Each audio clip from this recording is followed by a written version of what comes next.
Jawi 45. Mauzah. Baris. Atas kali. Tasarruf yang sedikit.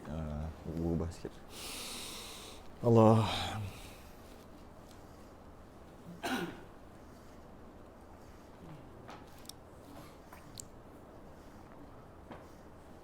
Okay. Assalamualaikum warahmatullahi wabarakatuh. Innal hamdalillah nahmaduhu wa nasta'inuhu wa nastahdihi wa nastaghfiruh wa na'udzu billahi min shururi anfusina wa min sayyiati a'malina may yahdihillahu fala mudilla lahu wa may yudlil fala hadiya lahu asyhadu an la ilaha illallah wahdahu la syarika lahu wa asyhadu anna muhammadan 'abduhu wa rasuluh. اللهم صل وسلم وبارك على سيدنا محمد الفاتح لما أغلق والخاتم لما سبق ناصر الحق بالحق والهادي إلى صراطك المستقيم صلى الله عليه وعلى آله وأصحابه حق قدر مقدار العظيم. أما بعد, pertama sekali kita sambung pengajian kita yang lepas berkaitan dengan khuf, ataupun istilahnya mauza. Mauza ni, khuf ni sama je. Sambungan daripada semalam, yang mana rukun ataupun fardu wuduk ada 6. Antaranya setelah niat, basuh muka, basuh tangan, sapu kepala, basuh kaki. Kemudian tertib mesti ikut turutan. Ada keadaan yang mana basuh kaki tu tak perlu. Dengan maksud tak payah basuh kaki pun sah wuduk. Ada keadaan tertentu. Apabila dia pakai mauza ataupun dia pakai khuf. Kadang-kadang kita rasa kita tak perlu belajar perkara ni. Kita rasa tak ada kena-mengena. Sebab mungkin pakai tu orang duduk Eskimo sana ke tempat yang sejuk ataupun tempat yang panas, sebab tu dia ada masalah. Sedangkan sebenarnya dia akan guna sebab ada masalah penyakit, tak boleh kena air kat kaki, jadi dia akan guna. Mungkin satu hari nanti mungkin anak, mungkin ayah, mungkin saudara-saudara yang bermasalah untuk mengenakan air di kaki. Kurang-kurang pun mungkin waktu subuh tak boleh kena sebab sangat sejuk. Mungkin macam tu kan. Jadi waktu tu adalah gunanya khuf ni. Jika kita tengok kebiasaan yang pakai khuf ni penduduk dekat kawasan sejuk, padang pasir, panas maksudnya, askar dengan penyakit. Askar kenapa? Askar kerana dia punya boot tu bukan nak pakai lama tu pun kan. Nak pakai tu makan masa lama, ketat tu kan boot. Lepas tu takkan nak sembahyang pecat. Itu. Jadi maksudnya yang pertama, tempat sejuk kita rasa tak ada kena-mengena dengan kita. Kita rasa je. Yang kedua, tempat panas, kita rasa juga tak ada kena-mengena dengan kita. Sedangkan ada kena-mengena. Yang ketiga, sebab penyakit yang mana air tak boleh kena kat kaki.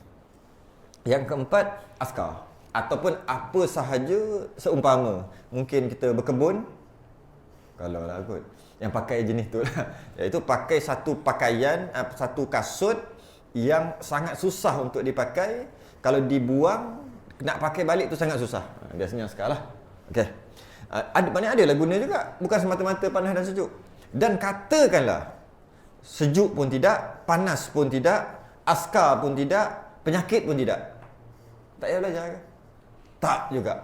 Belajar juga. Kenapa? Saya ada ambil satu hadis daripada Abazar. Ya Abadharin, la antaghdu wa fata'allama ayatan min kitabillah khairul lak min an tusalliya mi'ata rak'atin wala an taghdu wa fata'allama baban minal ilmi umila bihi aw lam yu'mal khairun min an tusalliya alfa rak'atin. Ini hadis dari Abu Zar. Ia berkata, Nabi pernah bersabda kepadaku, wahai Abu Zar,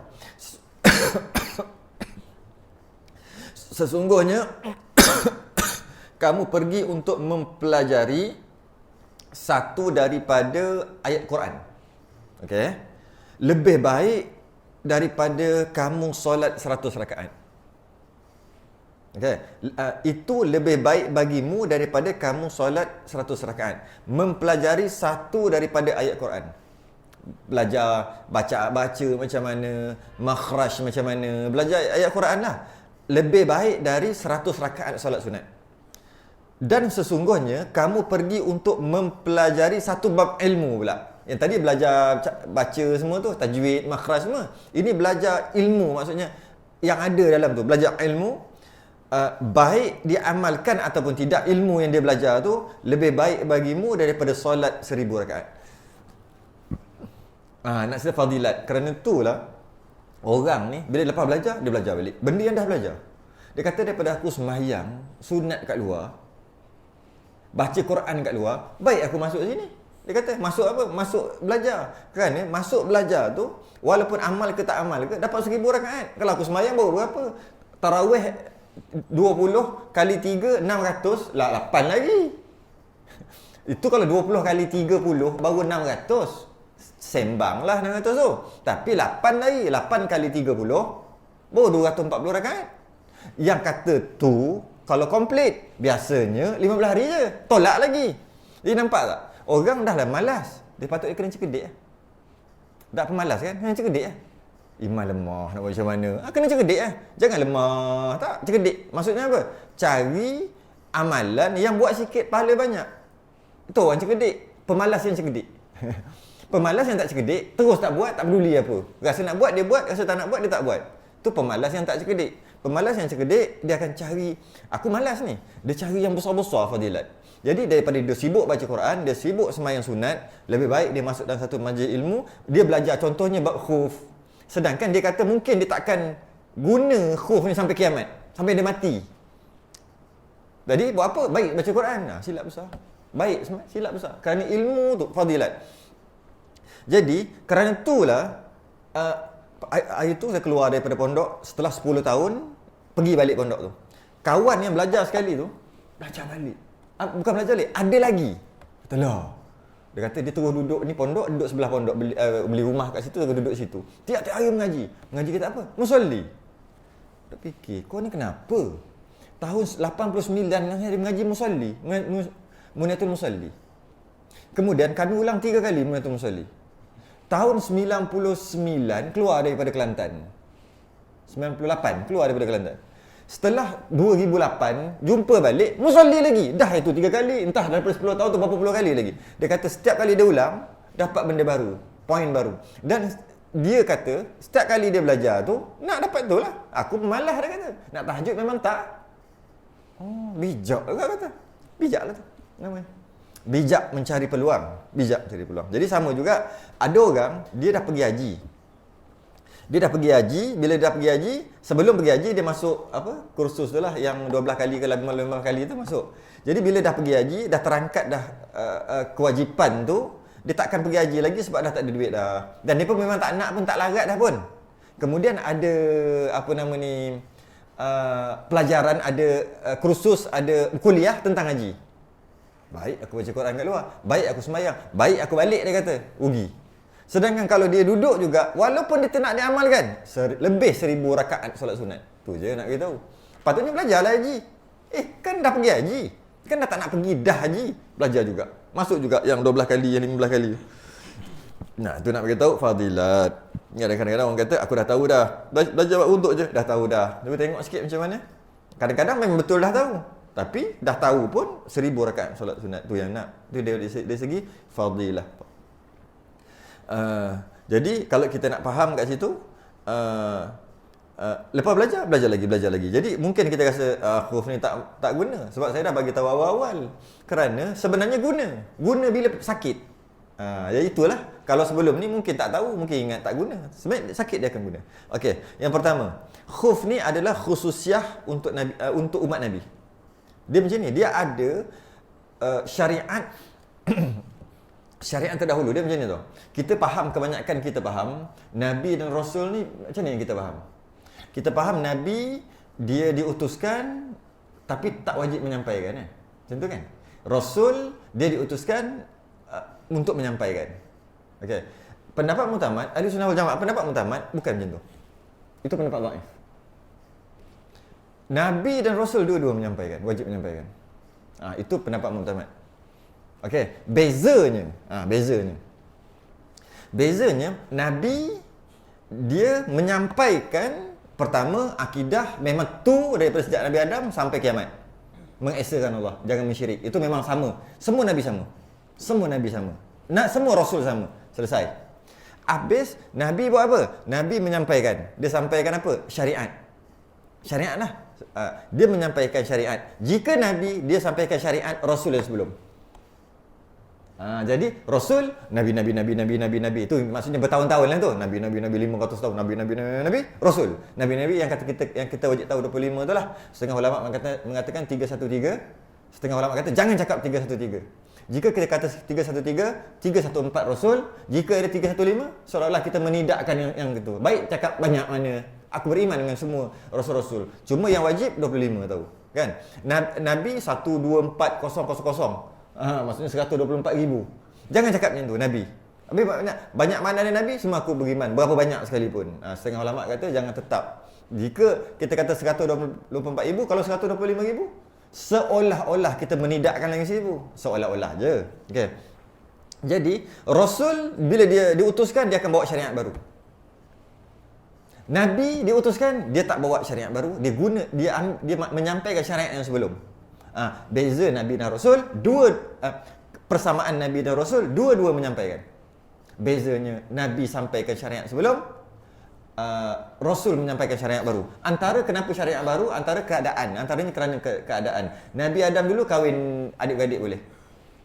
Syariat dia mesti kena kahwin dengan adik-beradik. Sebab apa kena mesti? Sebab tak ada orang lain. Dan ada syarat lagi. Tak boleh kahwin sama perut kan? Tahu sama perut. Anak Nabi Adam ada 41, 20, 2, lepas tu 1. Kesian yang 1 tu. Tapi Nabi yang 1. 2. Jadi 2 tu kembar lah maksudnya, satu perut.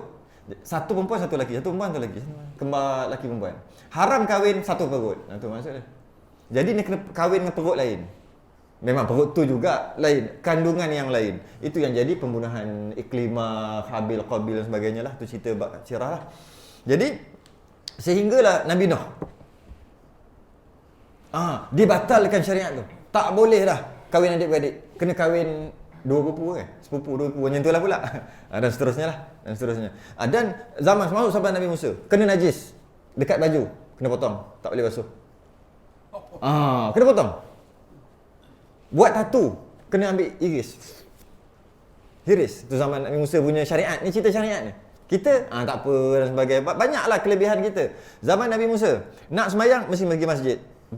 Mesti kena pergi tempat semayang. Kalau kita sekarang istilah kena pergi masjid. Kalau semayang kat rumah, semayang kat tengah jalan tak sah. Kita semua bumi jadi masjid. Kalau tak ada air untuk bersuci yang sebelum ni, tak boleh semayang. Cara semayang saya dia lah. Kita kena boleh tayamum. Antara tu nak bagi tahu keistimewaan. Rukhsah dia panggil. Istinja pakai batu. Kat mana istinja pakai batu? Rasa macam baru sebut je, tapi tempat lain lah. Maksudnya dia basuh pakai air, tapi option sebagai pilihan dia boleh pakai tisu kan. Nak sebut macam baru sebut 2 hari lepas kot. Dah penat dah nak cerita balik tu. Jadi maksudnya apa? Kita faham tayamum, jika tak ada air boleh tayamum. Tak ada air tak boleh tayamum, betul kan? Betul. Basuh berak, sebut macam tu direct lah terus. Istinja tak rasa macam berak pula. Basuh berak mesti dengan air ke tak? Tak. Jika ada air boleh pakai air. Jika tak nak pakai air boleh pakai tisu ataupun batu walaupun air berlambak. Kat situ perbahasan dia panjang. Kat situ kemudian nanti macam mana cara-caranya apa semualah. Jadi itu syariat terdahulu tak boleh. Maksudnya apa? Tak ada air, macam tu lah, kau tak boleh semayang. Tak basuh berak. Tapi kita boleh. Syariat itu. Ambil tisu, buat dengan cara yang betul, 3 kali semua sekali dengan betul, boleh semayang. Malah itu adalah sunnah. Yang kita panggil topek, tak basuh berak. Kita kata kan? Sedangkan itu sunnah. Tarik balik kata-kata yang pernah kita sebut dulu. Termasuklah saya dulu sebelum mengaji dulu. Masa duduk kat Ampang dulu, umur 9, 10, 11 tu, masih lagi duduk kat Ampang. Ampang Selangor, tempat orang Cina ramai apa semua. Tu. Apek, topek, Cina, berak tak basuh. Rupa-rupanya berak tak basuh tu adalah sunnah Nabi. Cuma bukan maksud cerek tinggal, bukan. Maksudnya buang air, ambil batu, ambil tisu, buang dengan cara betul. Istilahnya istijmar. Sunnah. Malah setiap orang mesti kena buat sekali. Aku dah tersalah cakap dah. Tak apalah budak-budak kan. Nah, itu istilah. Nak ceritanya, waktu tu syariat tu tak boleh, syariat Nabi boleh. Antaranya adalah khuf. Orang dulu, syariat terdahulu tak boleh. Kita boleh khuf, iaitu mengambil wuduk tanpa membasuh kaki. Istilahnya khuf ataupun mauza. Apakah dia? Kalau ingat, bulan depan saya bawa. Walaupun dah habis belajar waktu tu. Kalau tak ingat, tak bawa jugalah. Benda apa khuf tu. Khuf adalah istilah kita untuk mudah. Dia kurang daripada kasut, lebih daripada stokin. Kurang daripada kasut, lebih daripada stokin. Faham?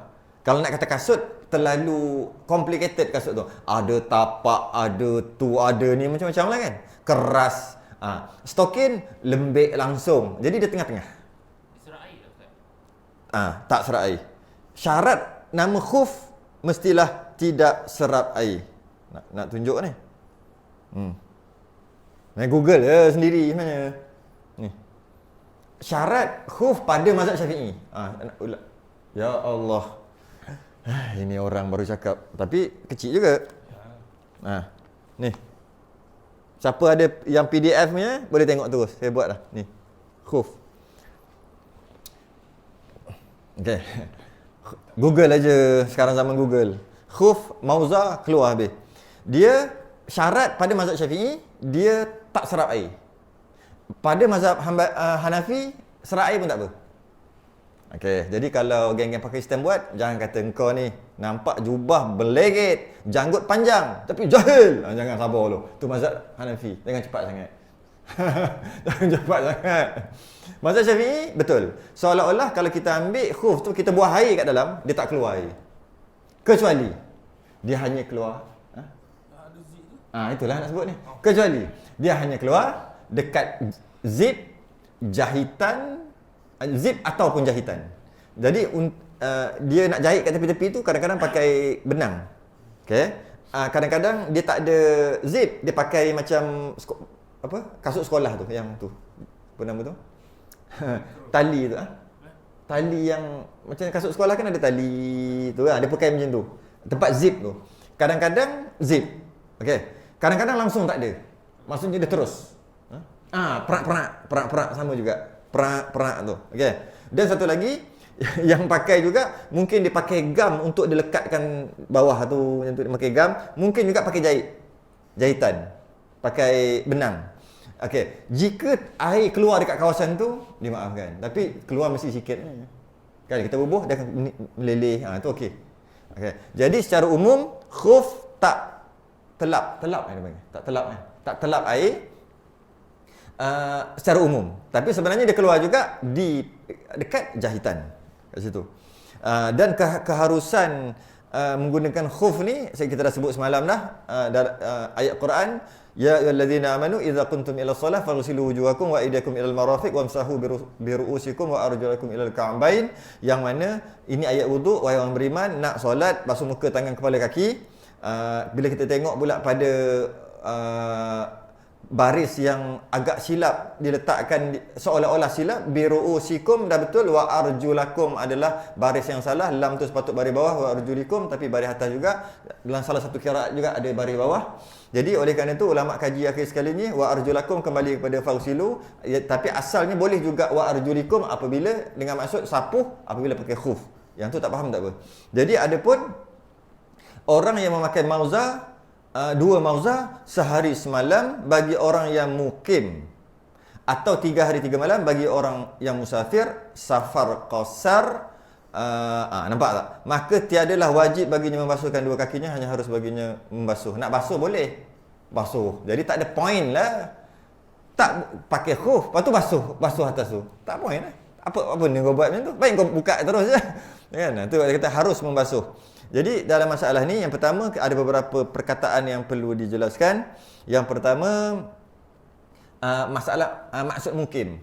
Sama juga mukim, dah banyak kali istilah yang kita guna kat dalam kelas kita ni. Bahasa Arab jadi bahasa Melayu, lepas tu makna suka hati. Standard lah tu kan. Antaranya mukim. Mukim adalah bahasa Arab, qama, berdiri. Jadi bila berdiri, mukim, kita faham Melayu, mukim tu macam mukim apa? Sini apa nama? Kawasan kan. Kalau macam sini ada mukim apa? Kalau Kuantan besar sikit, mukim apa dia? Mungkin Kuala ke? Mungkin Kuala kan. Itu ke mukim tu? Bukan maksud tu. Bukan. Sama juga mukim. Mukim ada satu ni maqam, sama je. Maqam tu apa? Kita panggil kubur. Habis tu makam Ibrahim yang ada dekat Mekah tu. Kubur Nabi Ibrahim situ. Bukan. Qama tu berdiri. Maqam tempat berdiri. Jadi kena perkataan tu kena perlu dijelaskan jadi. Maksud mukim kat sini adalah tidak musafir. Itu maksud mukim. Kalau nak detailkan lagi boleh juga. Maksud mukim adalah orang yang berniat nak duduk di satu kawasan selama 4 hari ke atas. Itu dia punya apa dia panggil takrif lah. Tapi takrif tu agak pening juga kalau tak pernah dengar. Jadi kalau kita nak pakai nak panjangkan takrif tu, kita boleh tengok macam ni. Pertama, di istilah dalam hukum syarak, dia ada beberapa istilah yang mana istilah tu pun dah jadi Melayu. Yang pertama mukim, yang kedua musafir, yang ketiga mastautin. Tu semua dah jadi Melayu. Jadi bila jadi Melayu, masalahnya problem. Sebab makna hantam saja kan. Jadi mukim istilah syarak, mukim istilah Melayu, maksudnya yang tadilah mukim Kuala, mukim tu. Tapi sebenarnya bukan. Qaryah juga bukan. Apa maksud mukim? Mukim masuk syarak, bukan lurah, bukan bahasa. Masuk syarak adalah seseorang yang berniat nak duduk di satu kawasan selama 4 hari ke atas. Tu maksud mukim. Musafir terbalik daripada mukim. Seseorang yang berniat yang perjalanan bermusafir, boleh kita kata macam tu. Dan musafir dia tu syaratnya 2 marhalah.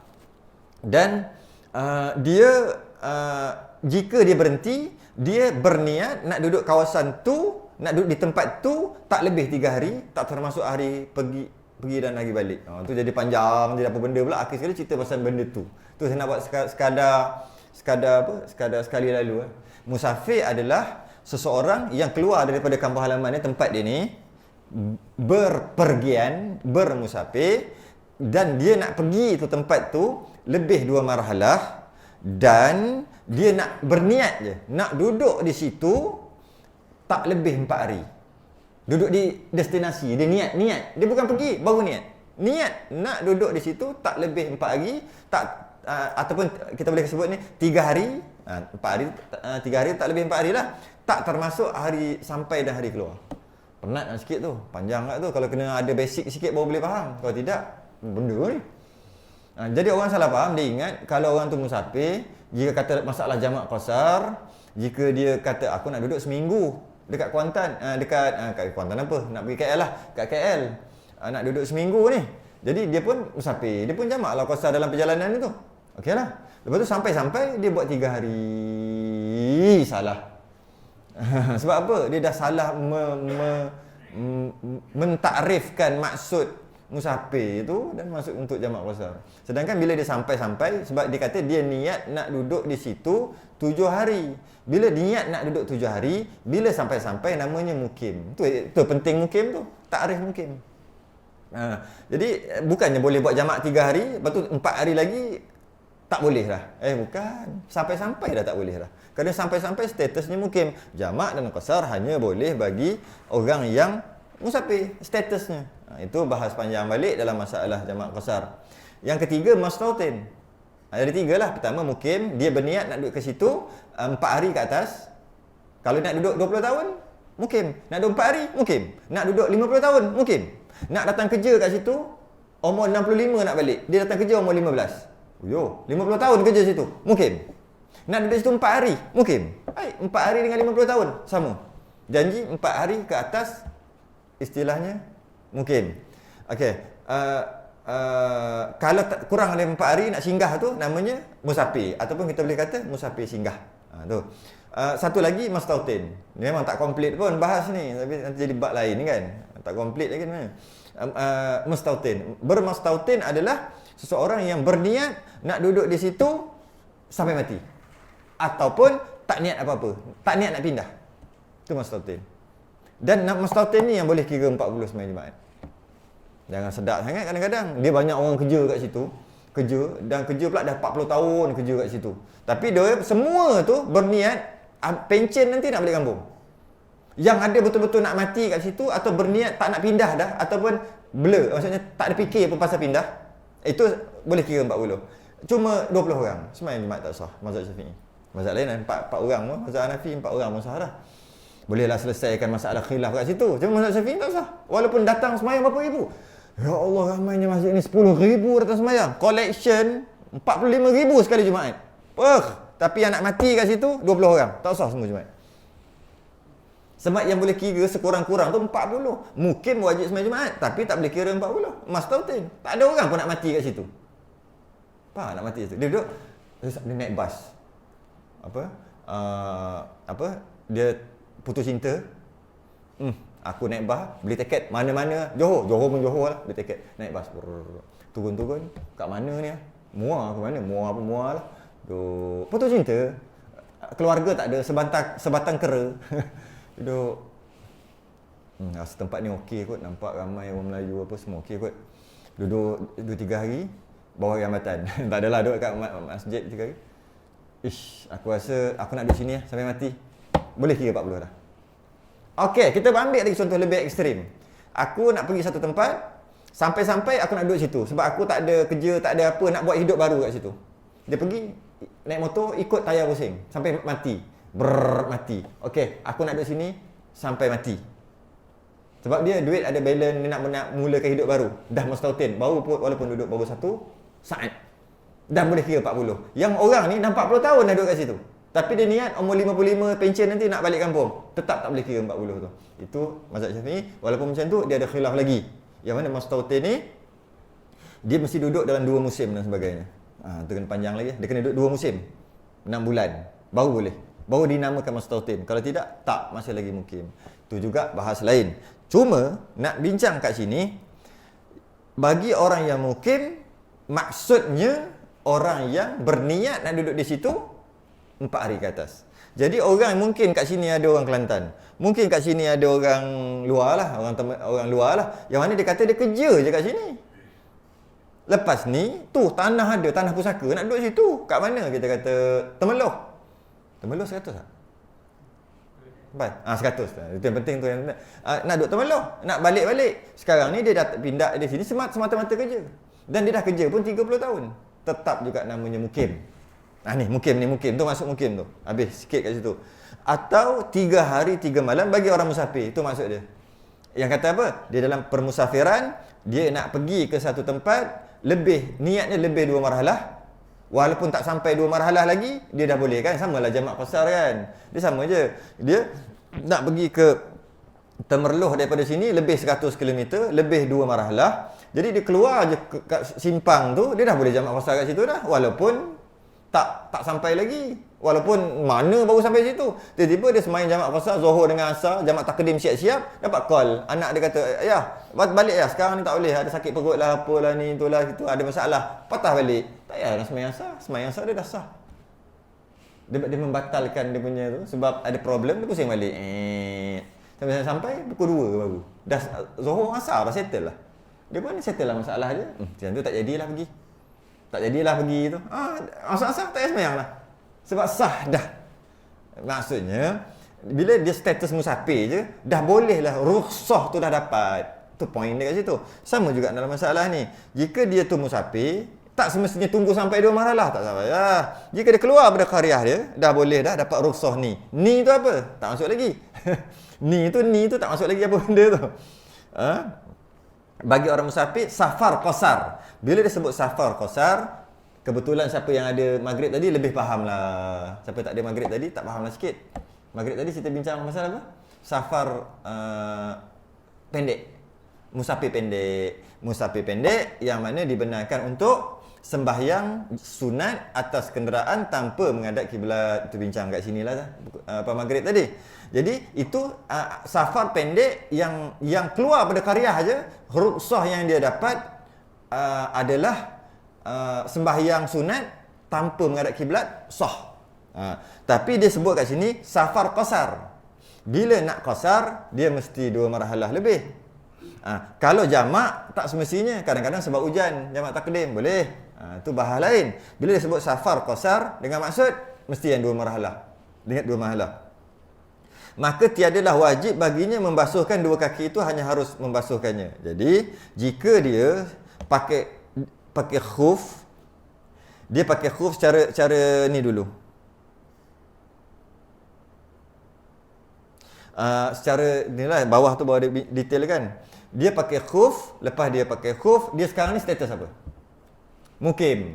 Boleh tak basuh kaki ketika wuduk 24 jam.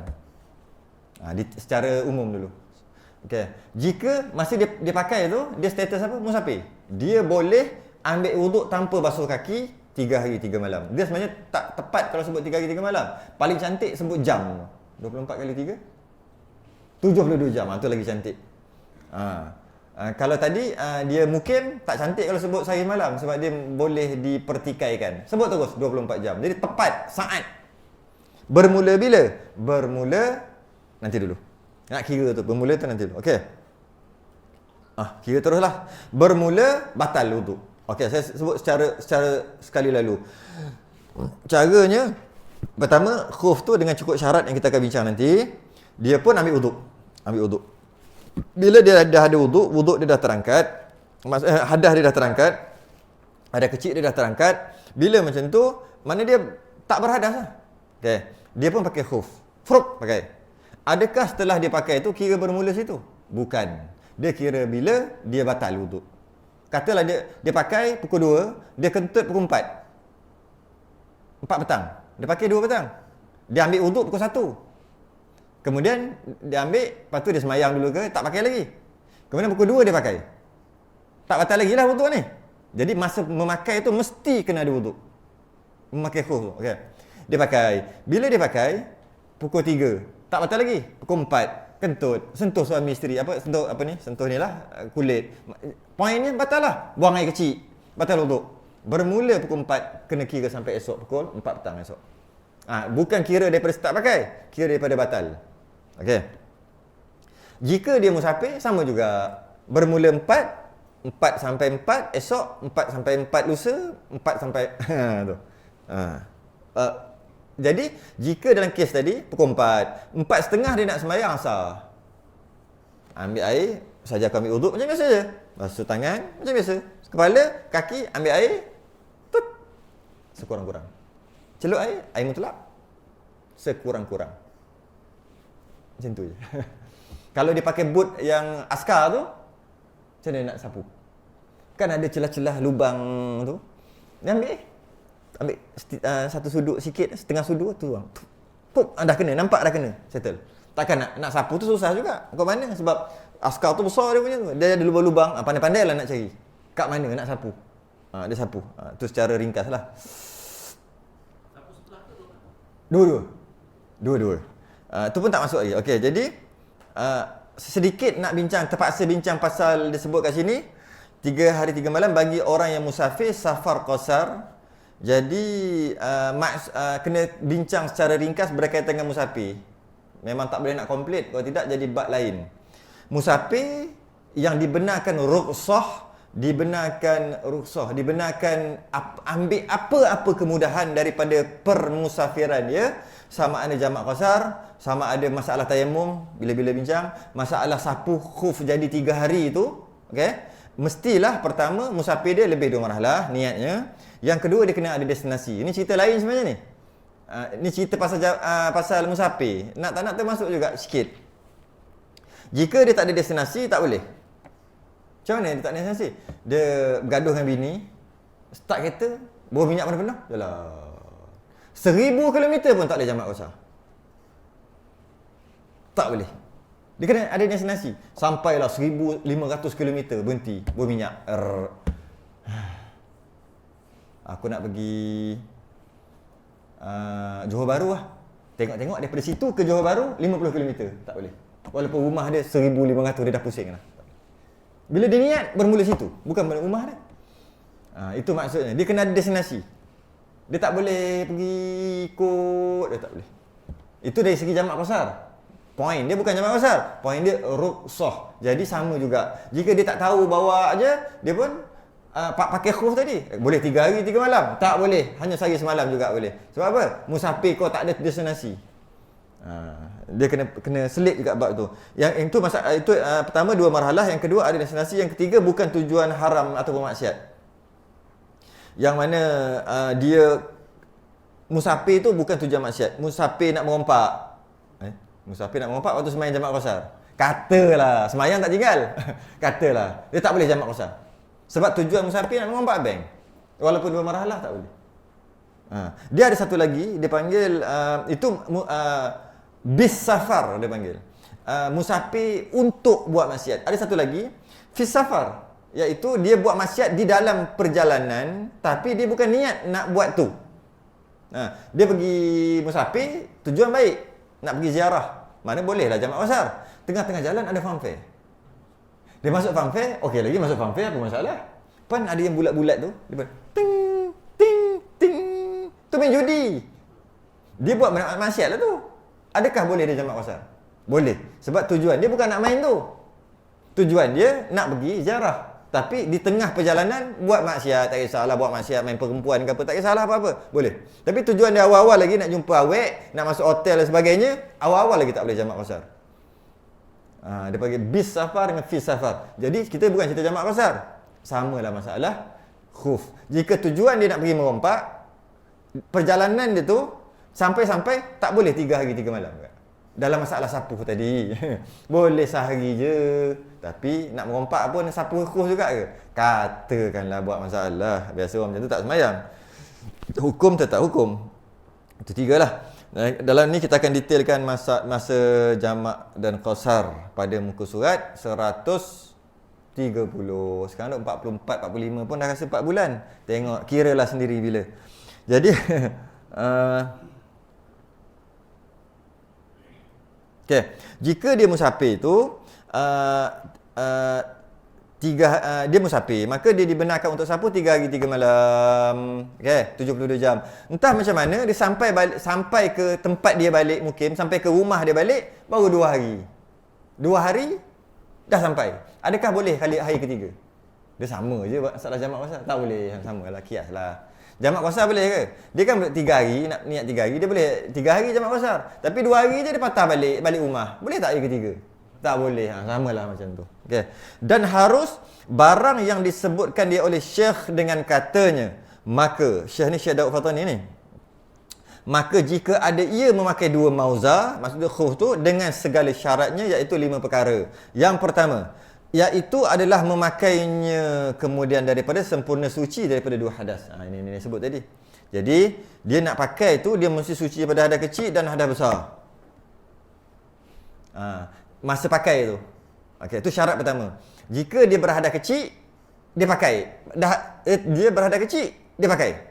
Okey. Jadi dia wajib buka lah. Sebab nak pakai tu mesti tak ada hadas kecil, tak ada hadas besar. Itu syarat pertama. Okey. Yang kedua, dan adalah 2 mauzat itu menutupkan tempat fardu, dan iaitu menutupkan kaki dan 2 mata kaki. Buku lali daripada sekalian pihak, tiada daripada pihak atas. Ini menarik juga ni kalau kita bahas ni. Yang pertama, mauzat ataupun khuf tadi, dia mesti tutup tempat yang mana wajib basuh ketika nak basuh kaki. Jika tak tutup tempat yang wajib basuh ketika basuh kaki, kenalah basuh. Jadi tujuan sapu khuf sebab tak nak basuh kaki. Sebab tu tujuannya. Pensyariatan khuf kerana dapat untuk tak basuh kaki, sapu. Tiba-tiba kenapa dapat syariat tu? Kerana dah tutup kan memayahkan untuk sapu. Maka syariat tu ada. Tiba-tiba dia tutup, terbuka pula buku lali. Jadi kenalah basuh. Itu maksud dia. Jadi mauzat tu mesti tutup atas daripada buku lali. Atas pada buku lali. Cuma dia sebut kat sini tiada daripada pihak atas. sekalian pihak tiada daripada pihak atas. Jadi tapak mesti tutup, tepi mesti tutup. Had dia sekurang-kurang buku lali. Soalan pula, kalau nampak je ni, kot atas. Mestilah nampak kot atas ke jerut? Itu bukanlah. Kita dapat faham, jika faham kaedah ni, fahamlah kaedah ni. Kaedah ni yang mana ni? Ni yang pertama. Kaedah orang pakai jubah, pakai kain. Kemudian sembahyang. Masa dia sujud, budak intai kat bawah nampak pangkal, bukan pangkal, ujung peha. Lutut yang tu lah, yang peha ujung tu lah. Apa dia panggil? Bukan pangkal. Ujung peha. Nampak kepala lutut, sekali nampak peha sikit lah, senang cerita. Sedangkan aurat yang wajib ditutup ketika sembahyang adalah pusat hingga lutut bagi orang lelaki. Dia pula nampak sah sembahyang. Sah. Memang terpaksa cakap sah sebab selalu buat dah. Soalannya, kan nampak tu. Hujah yang penting. Jawapan cari berlambak ke buku berlambak. Okey, itu betul. Itu kaedah dia lah. Cuma yang saya nak ni macam ni. Kenapa sah juga? Kerana jubah ataupun kain mesti berlubang kat bawah. Kejadiannya macam tu. Kerana tu dia dimaafkan, dan kerana tu bab sembahyang wajib tutup sekeliling dan atas. Kerana kejadian jubah, kejadian seluar, kejadian kain berlubang ke bawah. Terbalikkan pula. Kalau khuf berlubang ke bawah ke atas. Jadi oleh kerana itu, jika nampak buku lali ke atas, dah memang kejadian kasut, kita panggil kasut ataupun khuf mesti berlubang ke atas. Jadi dia dimaafkan. Macam mana kalau dia sembahyang atas rumah lama ada lubang, budak intai kat bawah, spender biru kata. Tak batal lah sembahyang dia. Sebab yang dia wajib tutup hanya pihak keliling dapat sembahyang dan atas. Sekarang itu Nabi pernah pesan, Nabi pernah bagi kepada seorang sahabat duri. Nabi kata apa? Engkau, apa dia panggil ni? Yang tu, klip, bukan klip. Apa dia panggil? Cocoklah duri tu dekat sini, kerana jika engkau tak cocok sini, yang pertama boleh batal sembahyang. Boleh tak sah sembahyang. Sebab apa? Yang pertama, dia tak klip, terbuka. Macam ni masih lagi sikit, dia buka satu lagi. Kau tu macam ni kan, terbuka. Bila terbuka, dalam tu pakai apa? Kalau dalam tu pakai seluar, pakai kain, dan seluar dan kain tu di atas pusat, settle. Jika yang dipakai kain tu ataupun seluar tu di bawah pusat, ketika dalam keadaan dia punya collar ni besar, nampak tak ikut atas? Nampak. Tak sah sembahyang. Okey. Itulah kalau kena cerita tu, masalah lain kena kait pula. Dalam masalah aurat di luar sembahyang, wajib ditutup kerana haram dilihat. Aurat di luar sembahyang wajib ditutup kerana haram dilihat.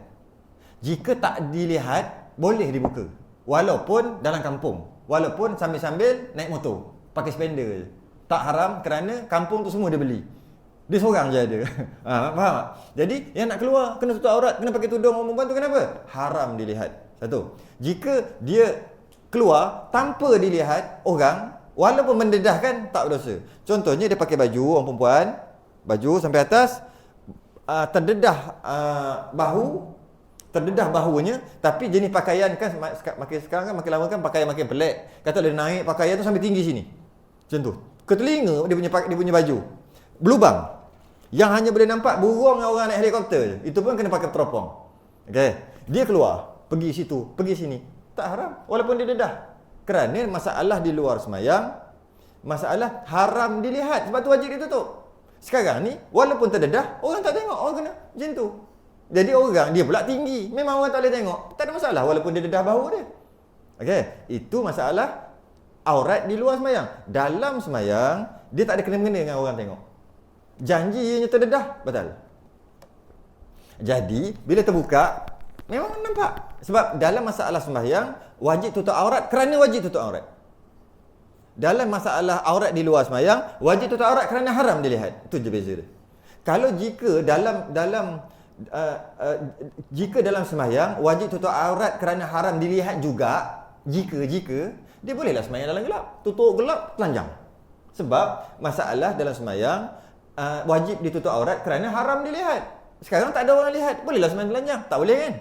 Kerana aurat dalam semayang wajib tutup aurat kerana wajib tutup aurat. Di luar semayang wajib tutup aurat kerana haram dilihat. Itu kita akan bahas bulan depan dekat sini jugalah lepas maghrib nanti. Bab aurat tu. Bab aurat tu. Jadi janji terbuka. Pusat nampak. Betul.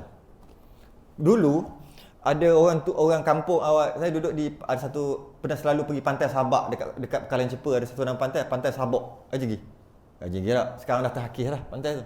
Pantai Sabak. Pantai tu dulu asalnya rumah duduk jauh. Akhir sekali rumah duduk dekat dengan pantai tu sebab hakisan. Okay. Jadi orang tu tetap tak pindah juga. Ni tahun 90-an cerita ni, tak pindah juga. Jadi dia semayang dalam rumah, panas tahulah tepi tu. Tepi pantai. Dia semayang di beranda di luar. Dia semayang tak pakai baju.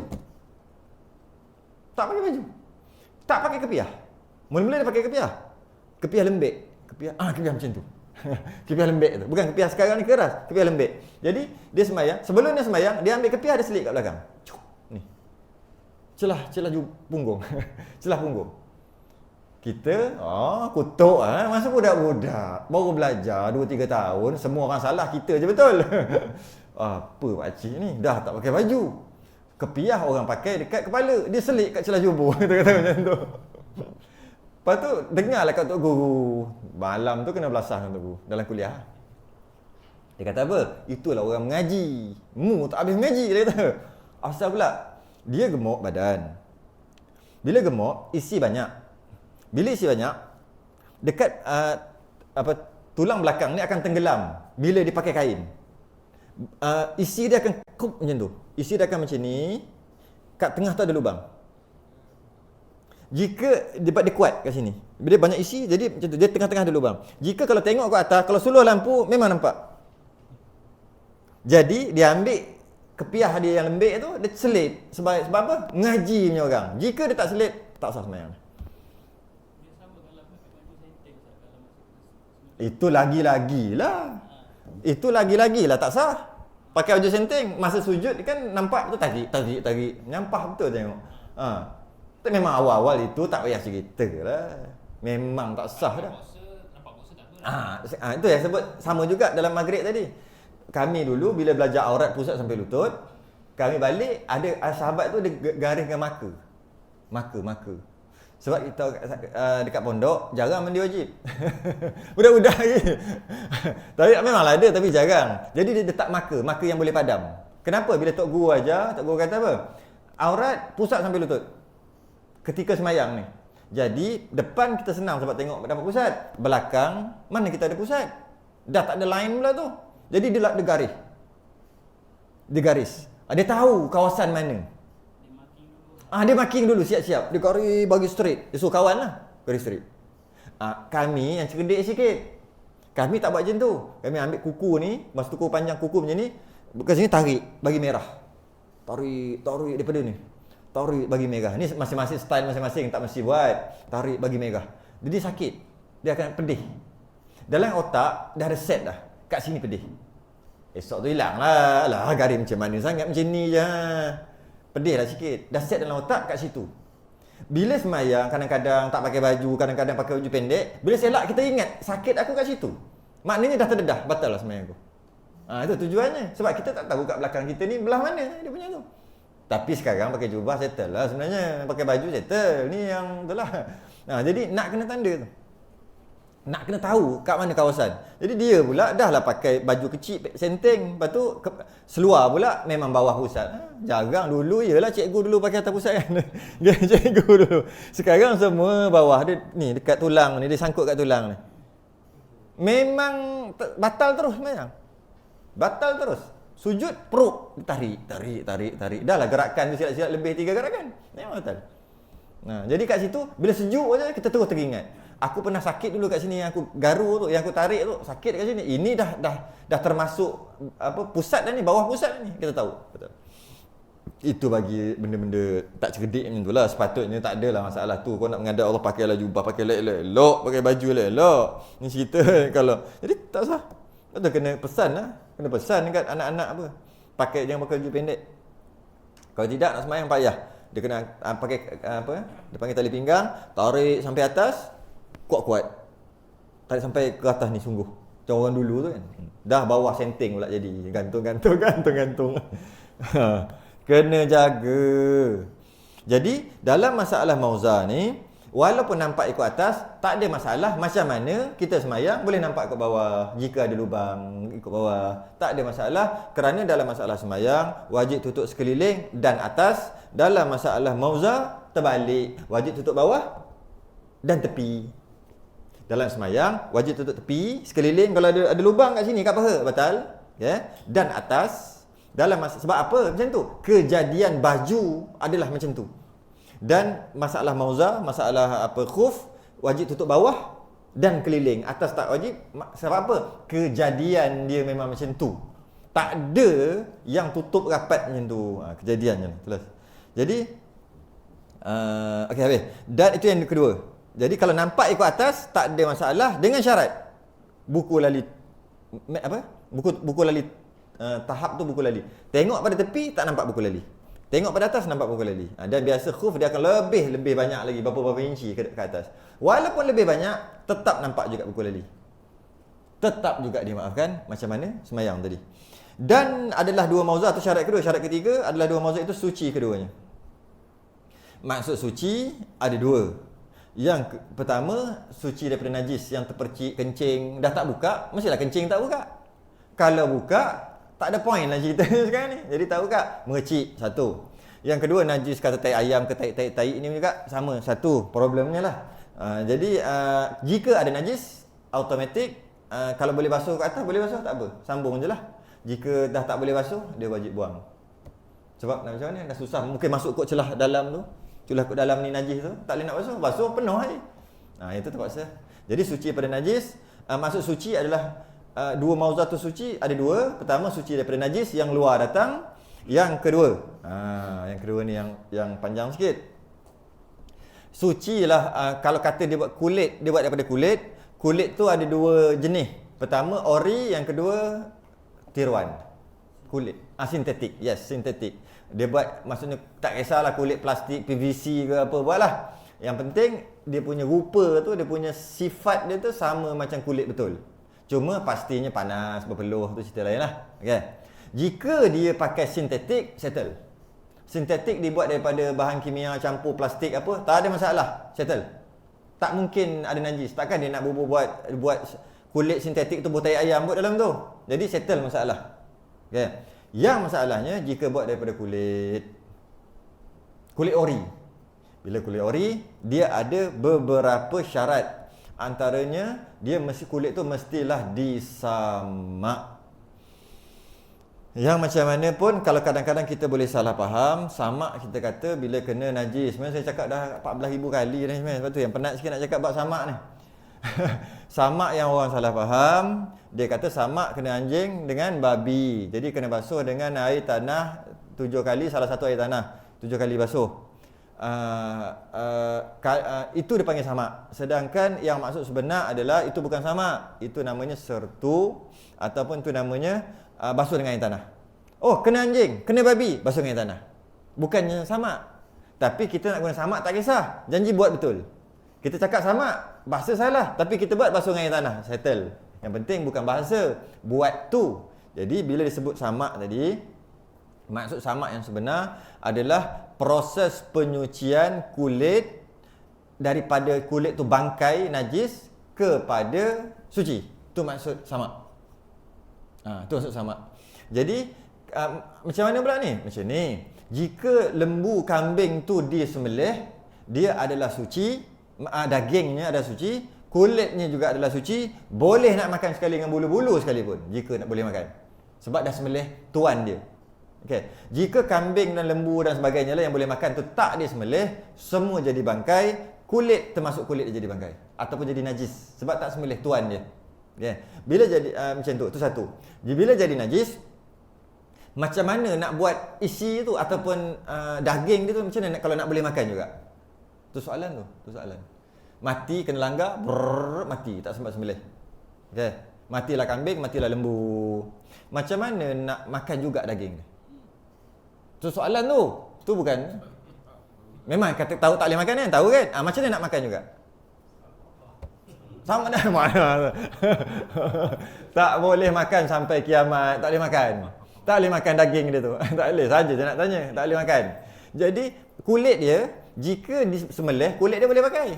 Walaupun dengan berlemak, dengan berdaging lagi dekat kulit tu. Busuk lagi, boleh pakai. Tak najis, busuk je lah. Jika dia mati macam tu, kulit dia adalah najis. Daging juga adalah najis, bangkai. Kulit dia boleh disamak. Apa bukan samak? Iaitu menggunakan alat-alat yang tajam dan masam. Alat tu sejenis bahan-bahan yang tajam dan masam untuk membuang segala saki-baki daging dan lemak. Dan termasuk juga bulu. Tak boleh bulu. Bulu pun tak boleh, najis. Yang hanya boleh disamak hanyalah kulit saja. Jadi dia ambil kulit kambing tadi, dia pun sama. Apa dia? Apa sahaja proses yang mengeluarkan saki-baki daging dan lemak sehingga bersih, basuh-basuh, biasa pakai kapur. Basuh-basuh, dia jadi suci daripada najis. Yang itu masuk suci tu. Buatlah khuf boleh. Jadi macam mana tanda ataupun alamat kulit tu dah tersamak, dah suci? Alamatnya bila lepas dah settle semua, jemur-jemur, dah elok, kita rendam, kita angkat, tak bau busuk. Jika kita rendam, angkat, bau busuk, bau busuk lemak, maknanya samak tak sempurna. Jadi kalau buat khuf, tak sah sembahyang. Tu maksud suci situ. Itu kalau binatang yang boleh makan. Binatang yang tak boleh makan, dia sembelih binatang tu. Harimau dia gaduh penampar buaya dengan harimau tu 3-4 biji, dia sembelih harimau. Adakah daging harimau boleh makan? Putus 2 urat? Bukan. Putus 4 urat. Urat marih, urat halkum, urat darah tepi kiri kanan, semua putus. Boleh tak makan harimau? Tak boleh juga. Okey. Jika harimau tu mati sendiri, boleh makan? Tak boleh juga. Jadi bila harimau ataupun apa sahaja binatang yang tak boleh dimakan, dia sembelih ke tak sembelih ke, tak peduli. Tetap juga semua adalah bangkai, termasuk kulit dia. Jadi kulit dia mesti disamak. Orang dulu pakai tahi burung merpati. Dia letak banyak tahi burung merpati, kan? Dia biar 2-3 hari, lepas tu clear semua. Memang terbaik. Basuhlah lepas tu. Tak percaya, pergi tengok merpati banyak, parking kereta kat situ. Biar dia berak, esok baru basuh. Hilang tangga cat. Sebab dia punya tu sifat dia. Tak kisah guna najis, guna apa. Zaman sekarang guna asid, letak berbuih. Tak kisah. Ada pakai asam, ada pakai kapur. Kapur buat rumah tu. Rendam 2 hari, garanti angkat hancur lebur semua. Dengan kulit-kulit hancur. Dia sekejap je, dia ada waktu tu, waktu tertentu. Lebih je waktu tu, kata berapa jam je, ambil kulit tu boleh koyak.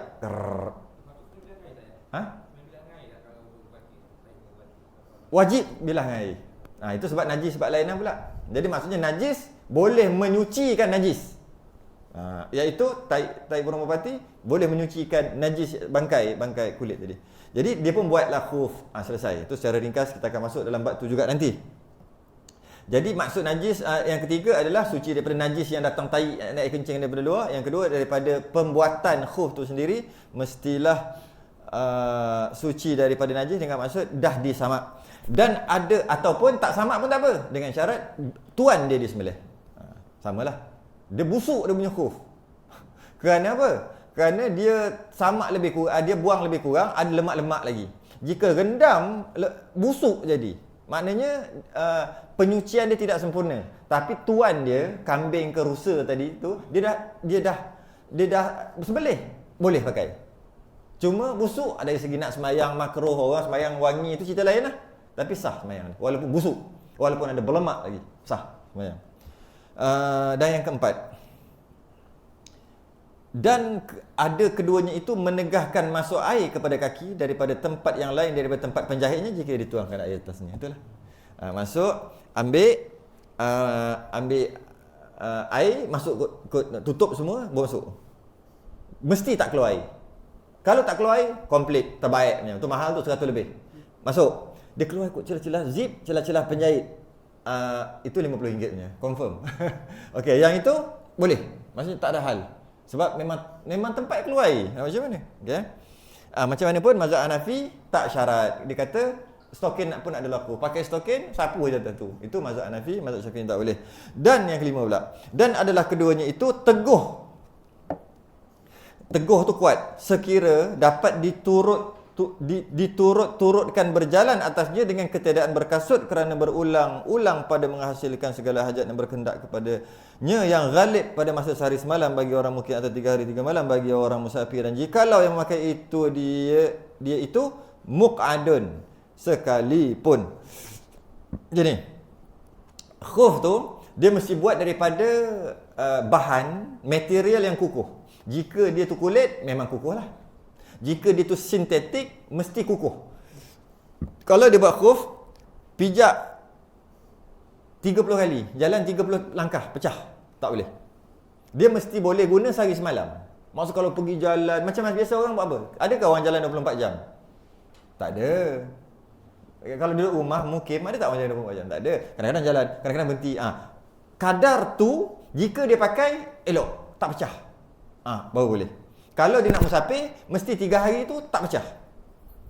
Jika tidak, maksudnya material yang buat tu material yang tak sah untuk nama khuf. Dan barulah boleh nama khuf. Jadi kalau katalah dia buat pada sintetik, okey, memanglah okey. Tapi kalau dia buat macam kertas, macam tak tahulah dia campur macam dengan maksud memang air tak keluar, tapi tak boleh pijak sangat. Kena slow-slow. Sebab tu dia pun pakai kasut dalam tu. Ambil kasut, dia pakai kasut. Jadi memanglah tak pecah. Tapi kalau dia buang, jalan pecah. Okey, pecah tu pula tak banyak, 2-30 langkah pecah. Masih lagi tak sah nama khuf.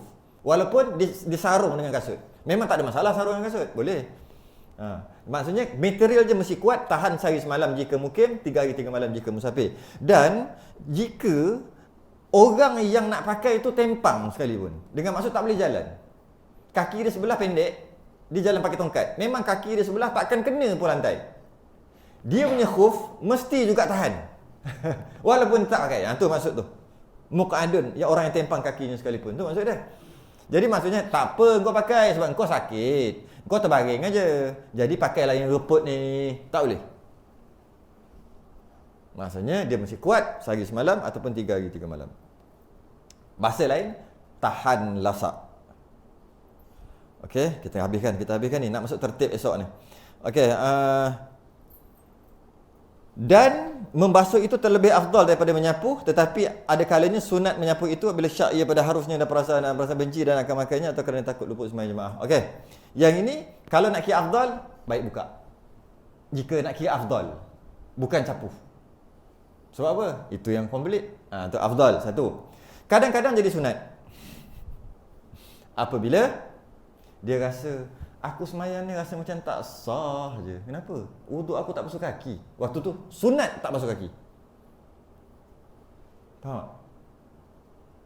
Dia sembahyang, dia pakai khuf pertama kali. Lepas dia sembahyang tu, aku sembahyang aku macam tak sah lah. Kenapa? Cukup basuh muka, tangan, kepala, kaki dia sapu. Khuf dia sapu. Dia sembahyang. Aku rasa macam tak sah je. Sebab apa? Biasa basuh kaki. Waktu tu sunat dia jangan buka. Esok pakai lagi, lusa pakai lagi hingga hilang perasaan tu. Kenapa? Kurang ajar. Nak pula kurang ajar. Nabi kata boleh, kau kata tak boleh. Kau rasa pula terlebih pula macam tu. Kerana tu waktu tu. Sebab dia terasa seolah-olah syariat tu seolah macam tak komplit, macam tak betul, macam tak suka tu. Saya nak kiaskan. Kata tadi istinja kan. Istinja pakai air. Istijmar pakai batu, pakai tisu, dia adalah option, dia adalah pilihan. Tak semestinya ada air. Tak semestinya ada air. Tak boleh mesti kena pakai air untuk basuh berak, basuh kencing. Tak semestinya. Jika dia buang air besar sekalipun, dia tak nak pakai air. Sedangkan air ada kiri kanan atas bawah, semua air, penuh air. Tengah hujan lagi. Depan laut, belakang sungai. Lepas tu kolam lagi, air terjun kanan. Lepas tu air mata air keluar ke bawah, perup. Hujan, pakai payung. Dia pun buang air, buang air. Aku tak nak basuh. Boleh tak? Boleh. Tapi ada syarat lah. Pertama, najis tu tak pergi habis dia pergi, tu cerita lain lah. Duduk kat tempat keluar, dubur tu, dia pun ambil tisu, ambil batu. Kering. Batu kering ataupun tisu kering. Sekali. 2 kali, 3 kali dah tak ada. Clear. Dia ambil wuduk, semayang. Nabi buat macam tu. Dia option, pilihan. Dia bukan mesti. Pilihan. Dia pun buat. Lepas tu dia kata apa? Rasa macam tak sah je semayang aku. Waktu tu afdal dia jangan basuh berak. Itulah bahasa tu. Maksudnya afdal dia setiap kali buang air besar, buang air kecil, pakai tisu. Syup pakai. Yang mana sama jugalah. Air kencing tu tak meleleh. Kalau dah habis meleleh tu cerita lain. Adalah syarat-syaratnya tak keluar daripada helmetnya. Dan kalau buang air besar tak keluar daripada sofhahnya. Sofhah ni jika kita letak bedak ataupun tepung atas kursi, tutup pintu semua, jangan bagi ada kamera, jangan bagi ada semua. Buka, duduk atas tu. Duduk atas tepung, duduk atas bedak. Lepas tu pergi kat cermin tengok. Okey, yang mana tak kena di celah-celah yang tak kena tepung, itu namanya sofhah. Jika najis ketika buang tu kita lap tu terkena tempat tu, masih lagi dalam sofhah. Bukan habis keluar ke dan lock ni, bukan tu. Dia duduk kawasan tu masih lagi dimaafkan dengan maksud dia cuci sampai tak ada color dah dekat batu ataupun dekat tisu, dia ambil wuduk tanpa basuh, semayang sah. Dia rasa macam tak sah je, sedangkan itu syariat Nabi aja. Nabi minta sahabat buat datangkan 3 biji batu. Tiba-tiba kita terlebih lah pula, macam tak sah je. Masa tu sunat jangan pakai air. Biar hilang perasaan tu. Bila dah hilang perasaan tu, afdal pakai air balik. Sebab pakai air ni afdal. Tu kata maksudnya kita buat dengan kita tak buat, ikut Nabi, bukan ikut kita. Nabi suruh kata anak tak semayang umur 10, pukul. Kita bukan pukul geram. Kita pukul Nabi suruh. Tu kat situ. Boleh jadi imam.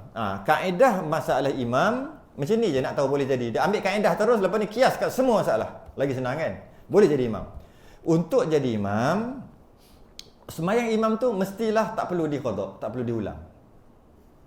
Boleh jadi imam. Apa sahaja. Ada ke yang semayang kena qada? Wajib semayang tapi kena qada? Ada? Siapa tahu? Takkan tak tahu kot. Wajib semayang tapi kena qada. Maknanya macam semayang 2 kali. Hormat waktu, ya. Apa sahaja hormat waktu. Apa sahaja semayang hormat waktu. Dia nak semayang, tak ada wuduk. Air tak ada. Tak boleh ambil, tayamum pun tak boleh. Katalah macam tu kan. Maka dekat atas langit ke mana ke dia masuk dalam kapal ke apa. Tak boleh dua-dua. Jadi dia semayang dia hormat waktu. Ataupun dia ada balutan dekat tangan, jabirah, ada simen, dia ambil wuduk dan dia tayamum sebagainya, tu cerita lain. Semayang dia wajib diqada. Dia tak boleh jadi imam. Itulah. Jadi sekarang ni adakah semayang dia perlu diqada orang yang istijmar ataupun istinja dengan batu dan tisu ni? Tak perlu qada. Oleh kerana tu dia jadi imam, tapi kesian orang duduk belakang dia. Faham lah. Pening, bau. Confirm bau ada. Tambah-tambah dia bawa lepas makan petai, makan jering, lagilah bau. Tu cerita lain. Kalau bau ada tu dia. Okey, itu kena masuk bab tu lah nanti. Macam mana bau ada? Dia dimaafkan dari segi ada sifat-sifat yang mana sifat tu tak boleh hilang kecuali dengan air. Itu dimaafkan. Apa dia? Dia mesti ada lagi sebab pakai tisu takkan boleh clearnya kan. Tapi dah buat banyak kali pun tak ada kesan. Tapi bau ada. Kan? Macam mana nak hilang bau? Dengan air. Dia maaf. Macam mana nak hilang ni? Mesti buat 3 kali, wajib buat 3 kali. Macam mana nak hilang? Buat 5 kali, wajib buat 5 kali. Macam mana nak hilang? Buat 18 kali, 100 kali pun takkan hilang. Habis macam mana nak hilang? Buat dengan air. Dia maafkan. Dia maksudnya apa kan? Benda yang kena pakai air baru settle. Yang itu semua dia maaf. Itu istinja. Itu dalam dekat apa? Indrapura. Boleh tengok rakaman 2 hari lepas. Ada dalam tu. Sebiji komplit set. Sejam lebih kat situ. Dalam bab tu. Jadi sama juga disebut ni, dan membasuh itu terlebih afdal daripada menyapu, tetapi ada kalanya sunat menyapu itu apabila syak pada harusnya.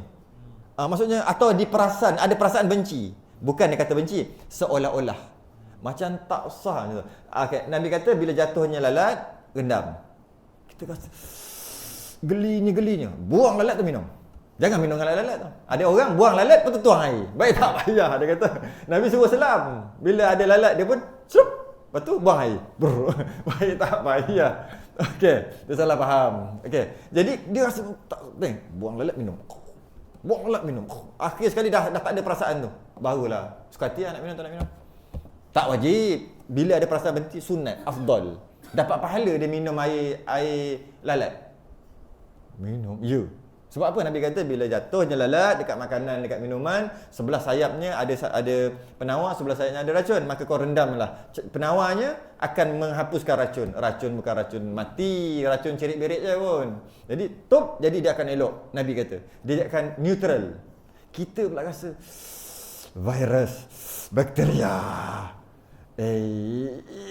Sunat tak wajib. Buang lah nak buang. Buang. Sampai hilang. Ada je lalat masuk tak, tapi tak boleh masukkan sendiri. Ambil lalat, pun masuk tak boleh. Tak boleh. Sama lah semut kan, kita ambil semut, kita tengok semut tu gerak. Air panas ni. Berbotir lah panas. Buruk. Bangkai, air muntah najis. Kalau kita masuk, ada. Tu cerita lain. Dia tak boleh sengaja. Masuk lalat je, ambil minum. Masuk lalatnya ambil minum, lepas buang. Nak bagi hilang perasaan tu. Jika tanpa buat macam tu, perasaan tu boleh dikawal lah. Maksudnya apa? Aku tahu Nabi mesti betul. Tak perlu lah. Suka hati lah maksudnya. Option. Ini kalau ada seolah-olah benci tu. Seolah macam rasa macam tapi kita kata mengumpat tak boleh. Nabi tak bagi. Buat juga. Nabi kata ni boleh, tak nak buat pula. Itulah. Kita buat apa-apa semuanya bergantung kepada Nabi bagi ataupun tak bagi. Kalau kita rasa seolah-olah ada perasaan benci, seolah-olah ataupun syak. Sama juga perempuan. Perempuan 7:05 maghrib. Dia pun siap dah atas meja, air tebu apa semua nak buka puasa. Pukul 7:05, 7:02 rasa lain macam. Pergi cek rupanya haid datang. Batal tak puasa? Dia cek tu pukul 7:03. 7:05 baru masuk maghrib. 7:03 keluar haid. Batal tak puasa? Batal lah. Dia pun sayangnya 2 minit je lagi. Kalau aku tahu aku tahan. Boleh tahan? Tak tahulah. Tak tanya apa, bukan bengang macam kan? Sunat gok minum air. Sebab apa? Nabi kata batal, kau rasa sayang. Kau ni kenapa? Ikut Nabi ke ikut apa? Minum. Tapi kalau dia rasa tak ada rasa apa, batal. Qadaklah nanti. Okey. Tak perlu dia makan sebab memang dah batal pun. Dia kena minum air. Bila minum boleh tak dia kata ruginya? Taklah sebab dah minum memang batal. Kalau tak minum pun batal. Sayang kau dekat 2 minit tu kenapa? Sayang dekat 2 minit lagi tu. Nabi kata batal lah. Itulah maksud. Banyak lagi kalau nak bagi contoh. Sampai esok pun boleh. Cukup lah tu. Okey. Dan disebut yang last sekali atau kerana luput sembahyang berjemaah. Dia pakai khuf. Khuf tu masih lagi cukup syarat. Dengan maksud masih lagi ada masa. Jika dia buang, basuh kaki, okey, tak sempat jemaah sebab tahiyat akhir lah. Tahiyat akhir. Ini kalau aku buka basuh kaki, mesti dia salam. Tapi tak buka lagi ni. Kan sekarang afdal kan buka. Dia nak buka. Tapi ambil air basuh muka dulu. Dia tengok tahiyat akhir. Bunyi. Fil alami innaka ham. Bunyi macam tu dah. Kalau aku lagi 3 langkah, Allahu Akbar sempat. Tapi kaki tak basuh lagi. Ambil air, pam, deg, Allahu Akbar, duduk. Lepas tu imam bagi salam. Jika dia boleh buat macam tu, afdal jangan basuh kaki. Sebab jemaah tu lebih besar daripada basuh kaki tu. Ataupun yang ni wajib. Jika dibuat macam tu, habis waktu. Masa ada 5 minit lagi nak habis, katalah asar nak habis 5 minit. Dia kalau basuh kaki, 3-4 minit. Kata macam tu. 4 minit ni memang tak sempat untuk sembahyang asar. Dia kena 5 minit kurang-kurang. Kenapa dia sembahyang akhir waktu? Tu cerita lain. Cerita dari segi kewajipan. Jika dia sapu cek macam tu, dia sempat dapat 5 minit, sempat habis 4 rakaat dalam waktu. Jika dia basuh kaki, rakaat yang keempat luar waktu. Dia wajib sapu. Sebab apa? Nak sempurnakan sembahyang tu. Habis kenapa dia sembahyang lambat? Cerita lain. Suka hati dia lah sembahyang lambat. Okey. Habis. Dan ada kalanya wajib menyapu. Lama. Adalah pula kat bawah ni. Dah tersyarah dulu pula. Dan ada kalanya wajib menyapu itu seumpama apabila ada orang memakai akal mauzah dengan syaratnya kemudian masuk waktu sembahyang dan ada air sekadar buat menyapu. Oh, ni yang lain lah. Ini juga antaranya juga. Iaitu Air tu ada tapi cukup 5 titik. Jadi waktu tu nak ambil wuduk macam mana? Nak basuh kaki macam mana? Dia basuh muka, tangan, kepala. Sapu kepala. Balance tu tinggal 5 titik. Satu sudu. Okey, apa lagi? Satu gelas. Macam sempat satu gelas. Satu sudu lah. Satu sudu je tinggal. Boleh tak basuh kaki? Dia tengah pakai khuf ni. Kalau dia tak pakai khuf mana boleh. Dia pakai khuf. Dia masih lagi ada masa. Dia ambil wuduk. Ketika nak basuh kaki, dia nak pecat. Tapi dia tengok air tu tinggal satu sudu je. Boleh ke basuh kaki satu sudu? Tak boleh. Wajib dia jangan buka. Kalau dia buka, macam mana kaki dia? Kena ambil air, cerek. Itulah. Wajib tu.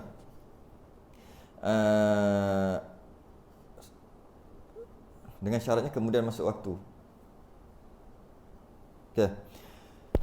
Dia kena masuk waktu. Okey. Dan atasnya disapu sedikit juga, dan kaifiat menyapu yang disebutkan dia itu bahawa dihantarkan anak jari kaki, anak jari tangan kiri di bawah tumit dan anak jari, okey. Macam mana? Disapunya atasnya sedikit juga, itu sekurang-kurang. Ni khuf cerek, sekurang-kurang, titik dan sebagainya. Dan kaifiat menyapu disebutkan itu bahawa dihantarkan anak jari tangan kiri di bawah tumit. Pegang je. Pegang lah, nak tunjuk. Nak tunjuk ni, nak tarik tu. Macam mana nak buat? Nak pegang ni lagi. Macam mana? Kita tengok terus, buat terus. Yang ni lah konon-konon ni kan. Okey, ni kaki khuf disapukan, dihantarkan anak jari tangan kiri. Anak jari tangan kiri di bawah tumit. Okey. Anak jari tangan kanan di belakang anak jari kaki. Ni apa? Jari kaki. Okey. Kemudian dilalukan anak jari tangan kanan atau mauza hingga akhir betis, dan anak jari tangan kiri kepada hujung anak jari sebelah bawah, hal keadaan yang mencerai-ceraikan agak sekali. Okey. Sini cerai. Okey. Ni lah, macam mana? Peganglah aku. Macam mana? Ni ke atas. Tu. Ni anak jari. Ini jari kiri. Maksudnya sunatnya ambil basahlah maksudnya. Tu yang wajib. Ini yang sunat. Ambil basahkan macam nak sapu kepala tu. Okey. Ni dia punya itulah atas ni. Betis je. Jadi ambil balik. Tu lah. Sunat ni, jaraan. Itu mazhab Syafi'i. Mazhab Hanbali mesti sapu sebahagian besar, tu wajib. Jadi bila mazhab kata kalau buat macam ni tak sah, afdal, keluar daripada khilaf, mustahab. Jadi maksudnya buatlah banyak. Apa benda susah? Macam kepala kan? Mazhab Syafi'i satu helai kan? Ada mazhab kata 1/4 kan? Apa masalah? Kau nak letak semua kepala, apa masalah? Letak je lah sampai belakang. Itulah sebagai meraihkan mazhab lain. Mazhab Hanafi 3 jari. Dekat 3 jari. Mazhab Hanbali sebahagian besar. Dia tak tentukan. Habis, itu je lah. Kalau katalah dia basuh khuf, hukum makruh. Dia ambil, dia basuh. Dia kata sama dalam masalah kepala semalam kita bincang. Dalam sapu ada basuh. Dalam basuh ada sapu. Dalam basuh ada sapu. Sama juga, basuh boleh. Kias. Boleh basuh. Kerana yang wajib sapu. Jadi boleh basuh. Cuma hukumnya makruh. Baik kau pecat aja terus. Kan? Okey. Jika dia sapu di bawah, tak sah. Dia mesti sapu di atas. Tak sah sapu di bawah, mesti sapu di atas. Mana-mana yang sekurang-kurang tadi. Yang bawah tadi tu, itu sunat. Yang tu sunat. Ni kata yang wajib tu, dia letak sini. Okey, sah. Bawah, tak sah. Okey. Memadalah seperti sapu kepala pada pihak kaifiatnya, iaitu dibasuhkan tangan dan disapu atasnya. Itu cara.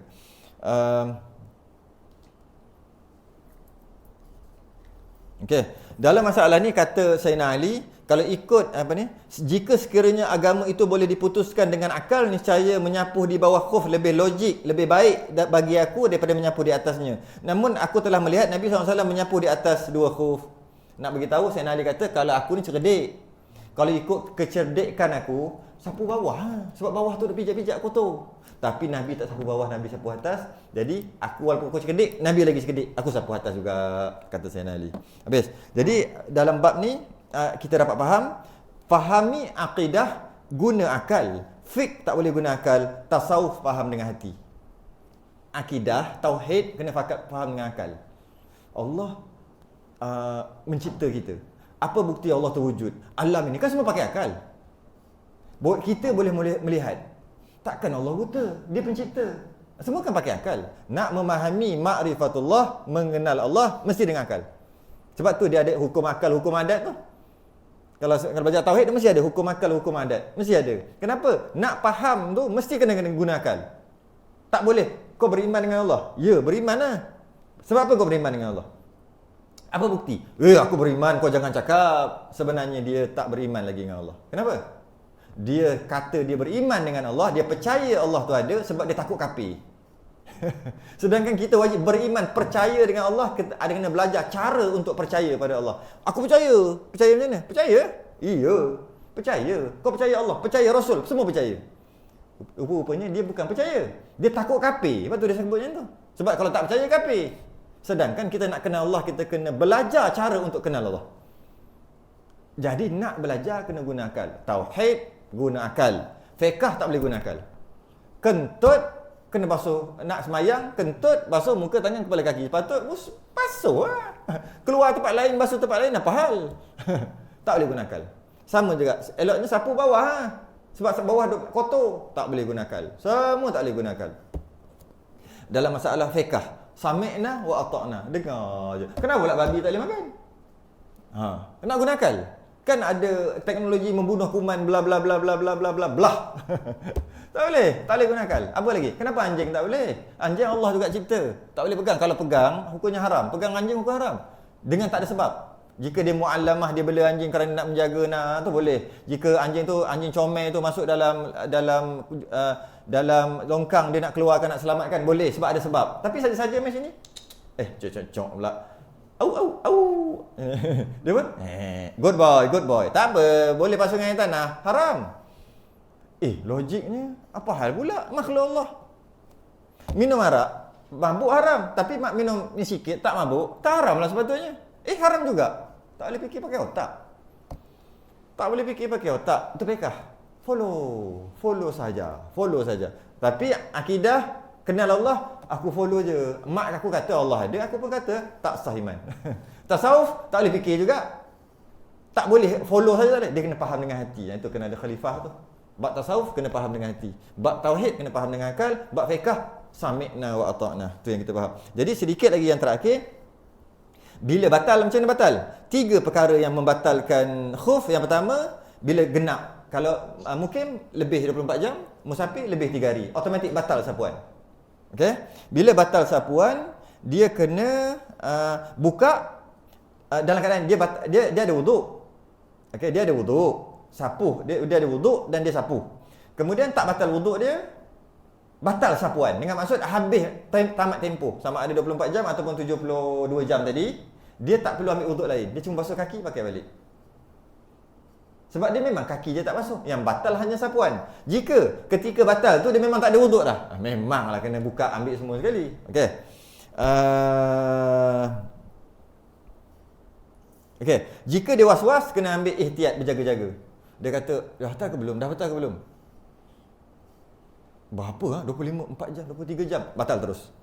Siapa suruh kau blur? Okey, aku ingat yang pasti tak batal pukul 8 tadi. Pukul 8 pagi, maknanya pukul 8 esok. Walaupun kemungkinan sebenarnya tak kira. Sebab dia was-was, ambil yang ihtiyat. Okey. Satu lagi sebab koyak. Khuf tu koyak, batal. Dia buka khuf, batal. Koyak tu buka sama, buka batal. Siapa suruh buka? Buka zip, buka batal. Terkoyak batal. Dah 2 dah kan? Yang pertama batal sebab genap dia punya masa. Yang kedua, apabila dia buka ataupun terkoyak walaupun sedikit. Yang dalam masalah ni okey. Yang ketiga, berjunub. Ada besar. Habislah kita bab khuf juga akhirnya. Keenam tertib, kita bincang malam esok. Yang last tu malam esok. Betul nak balik dah. Esok last tertib. Kalau tengok pada tertib ni, boleh kita habiskan satu malam melainkan 2 surah. Allah. Tertib ni ada 2 keadaan. Yang ketika ambil wuduk tak perlu tertib. Basuh muka, muka tangan, lepas tu kaki, muka. muka, tangan. Macam mana? Tak ikut tertib. Basuh kaki, muka, tangan, kepala. Ada dua keadaan, dua surah. Tu, dua surah kat bawah tu. Jadi kita akan bincang malam esok. Cun. Wallahu a'lam. Kita sudahi dengan tasbih kafarah dan surah subhanakallah wa bihamdika. Assalamualaikum warahmatullahi wabarakatuh.